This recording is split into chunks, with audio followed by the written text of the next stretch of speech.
दूध, जिसे हम बचपन से पीते आए हैं और आज भी हम अपने डेली लाइफ में इससे बनने वाली हजारों तरह की मिठाइयाँ, पनीर, बटर, घी इत्यादि का सेवन करते हैं। दूध हम इंडियंस के लिए केवल खाने पीने वाली वस्तुओं में से नहीं है। ये काफी पवित्र माना जाता है, इसलिए इसका इस्तेमाल पूजा पाठ में भी किया जाता है। लेकिन अमेरिकन दूध को लेकर इंडिया और अमेरिका के बीच हो रहे ट्रेड डील फंसा हुआ नजर आ रहा है। एक्चुअली इंडिया और अमेरिका के बीच कई महीनों से ट्रेड डिस्कशन चल रहा है।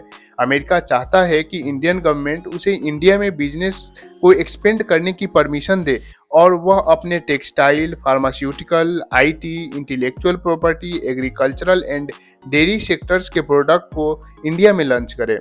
लेकिन ये deal non veg dairy products को लेकर फाइनल नहीं हो पा रही है।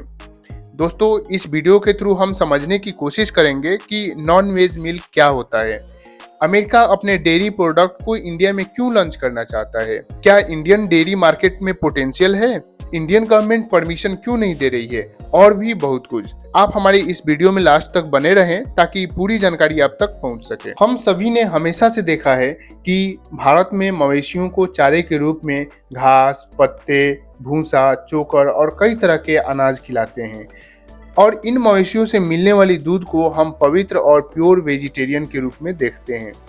लेकिन क्या हो अगर मैं आपसे कहूं कि अमेरिका में मवेशियों को चारे के रूप में कई तरह के मांस और जानवरों के खून दिए जाते हैं।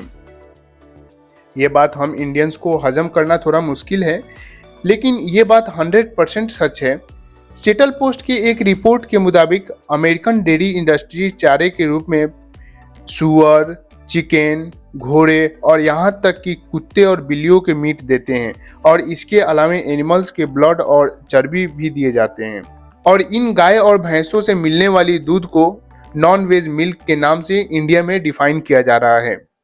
आसान भाषा में समझे तो जिन गायों या भैंसों को खाने में मांस या खून दिया जाता है, उनसे मिलने वाली दूध को हम नॉन वेज मिल्क के नाम से जानते हैं। अमेरिका के अलावा यूरोपियन कंट्री में भी मिल्क के प्रोडक्शन को बढ़ाने के लिए चारे के रूप में मांस और उसके खून दिए जाते हैं। आमतौर पे देखा जाए तो भारत में गाय या भैंसों को चारे में वेजिटेरियन फीड दिया जाता है और इनसे मिलने वाली दूध को हम प्योर वेज मिल्क के रूप में जानते हैं। इंडिया दुनिया का सबसे बड़ा मिल्क प्रोड्यूसर कंट्री है और दुनिया में सबसे ज्यादा मिल्क का कंजप्शन भी इंडिया में होता है। एक रिपोर्ट के मुताबिक इंडिया में मिल्क का प्रोडक्शन उतना नहीं हो पा रहा है जितना इसका कंजप्शन है।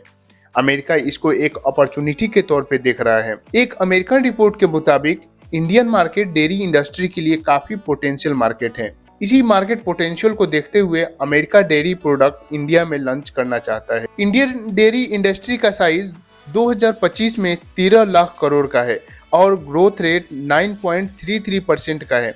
उम्मीद है कि 2025 और 2032 के बीच यह वैल्यू बढ़कर 27 लाख करोड़ तक हो जाएगा।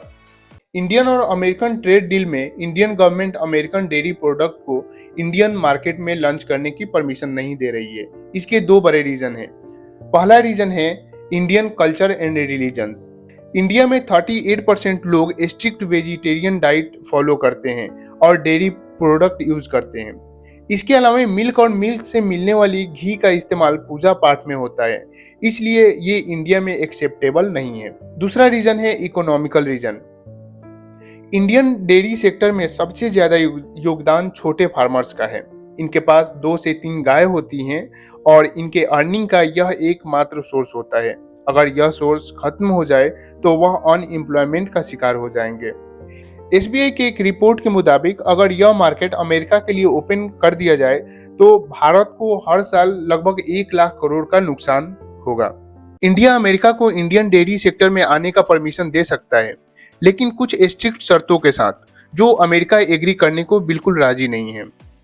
इंडियन गवर्नमेंट का शर्त यह है कि अगर आपको इंडियन डेयरी मार्केट में प्रोडक्ट लॉन्च करने हैं तो आपके सभी प्रोडक्ट इस सर्टिफिकेशन के साथ आएंगे कि जिन मवेशियों से ये मिल्क निकाला गया है वह कभी भी अपने लाइफ में मांस या खून वाली चारा नहीं खाई है। तब उन्हें हो सकता है कि परमिशन दिया जा सके भारत में अपने बिजनेस को एक्सपेंड करने की। दोस्तों, क्या इंडियन गवर्नमेंट को अमेरिका के लिए इंडियन डेयरी मार्केट ओपन करनी चाहिए?